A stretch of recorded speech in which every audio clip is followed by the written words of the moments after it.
Perguruan tinggi menyelenggarakan pendidikan tinggi dalam kurung pembelajaran, penelitian, serta pengabdian kepada masyarakat. Pendidikan tinggi merupakan kegiatan dalam upaya menghasilkan manusia yang terdidik seperti kriteria yang sudah disebutkan di atas. Penelitian merupakan kegiatan telaah taat kaidah dalam upaya menemukan kebenaran dan atau menyelesaikan masalah dalam ilmu pengetahuan, teknologi, atau kesenian. Pengertian dari masing-masing satuan pendidikan tersebut adalah sebagai berikut. Yang pertama, akademik, menyelenggarakan program pendidikan profesional pada satu cabang atau sebagian cabang ilmu pengetahuan, teknologi, atau kesenian tertentu. Dua, politeknik, yaitu menyelenggarakan program pendidikan profesional pada beberapa bidang pengetahuan khusus atau perguruan tinggi yang menyelenggarakan pendidikan vokasi. Selanjutnya, sekolah tinggi, menyelenggarakan program pendidikan akademik dan atau profesional dalam lingkup satuan pendidikan ilmu tertentu. Selanjutnya, institut, menyelenggarakan program pendidikan akademik dan profesional dalam sekelompok disiplin ilmu pengetahuan, teknologi, atau kesenian.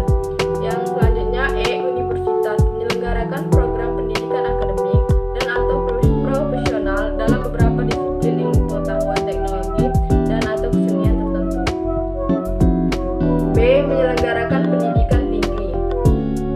Pedoman pengelolaan perguruan tinggi terdiri atas dua, yaitu satu, yuridis atau hukum dan perundang-undangan yang terdiri atas Undang-Undang Nomor 20 Tahun 2003 tentang Sisdiknas, Undang-Undang Nomor 12 Tahun 2012 tentang Dikti, Peraturan Pemerintah Nomor 4 Tahun 2004 serta Pemdikti.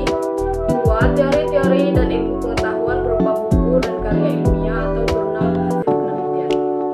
Selanjutnya, Peraturan Pemerintah Nomor 60 Tahun 1999 tentang pendidikan tinggi mengatur bahwa penyelenggaraan perguruan tinggi yang dilakukan oleh Masya haruslah berbentuk yayasan atau badan yang bersifat sosial. Selanjutnya, C. Manajemen perguruan tinggi sekolah. Menurut Indrajit dan Joko Purnoto 2006 halaman 4, ada beberapa fungsi aplikasi manajemen umum dalam manajemen perguruan tinggi, yaitu satu, perencanaan program kerja termasuk perencanaan anggaran bukan merupakan hal baru bagi perguruan tinggi, baik perencanaan 5 tahunan maupun perencanaan tahunan. Dua, pengorganisasian. Fungsi pengorganisasian termasuk fungsi pengisian staf yang sesuai dengan untuk setiap tugas atau kedudukan. Selanjutnya, yang ketiga, penggerakan atau accounting. Tugas penggerakan accounting adalah tugas menggerakkan seluruh manusia yang bekerja dalam satu perguruan tinggi agar masing-masing bekerja sesuai yang telah ditegaskan dengan semangat dan kemampuan maksimal. Yang keempat, pengawasan. Pengawasan adalah fungsi terakhir manajemen, namun bukan berarti paling kurang penting. Pengawasan adalah pengamatan dan pengukuran apakah pelaksana dan hasil kerja sudah sesuai dengan perencanaan atau tidak. Yang D, dimensi makna perguruan tinggi.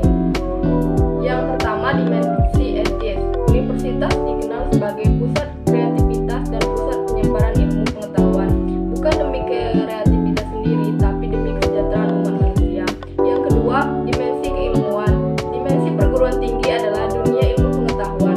Tujuan utama pendidikan tinggi adalah mengembangkan dan menyebarkan ilmu pengetahuan, teknologi, dan kebudayaan dengan proses belajar mengajar, penelitian, dan pengabdian kepada masyarakat.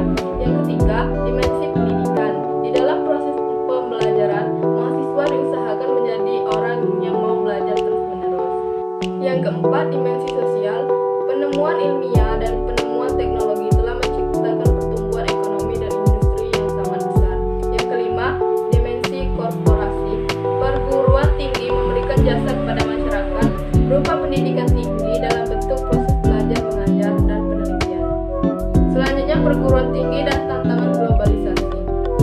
Bagi perguruan tinggi, globalisasi adalah sebagai berikut. Yang pertama, teknologi informasi dan komunikasi seperti internet dan www menyediakan peralatan baru yang sangat ampuh dalam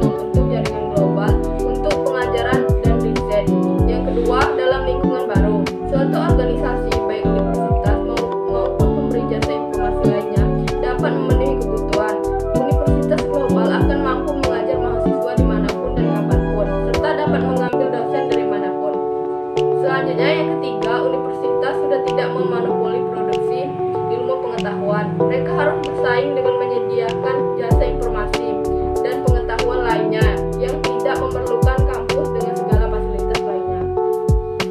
Selanjutnya, dengan demikian, perguruan tinggi ada dampak yang perlu diantisipasi dan tantangan yang perlu dihadapi, yaitu sebagai berikut. Yang pertama, tantangan pada pengelolaan. Setiap negara harus membuka diri seluas-luasnya terhadap masuknya perguruan tinggi, dosen, penelitian, dan sebagainya tanpa hambatan sama sekali dalam bentuk apapun.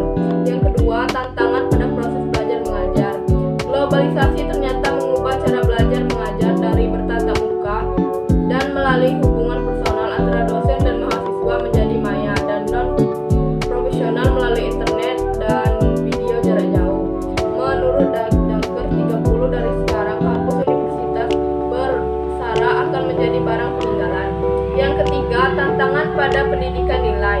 Globalisasi sering menghadirkan pengetahuan dan informasi berlebihan yang tidak dapat ditangkap oleh kebanyakan yang tidak mampu pula mencerna tentang yang menyertainya.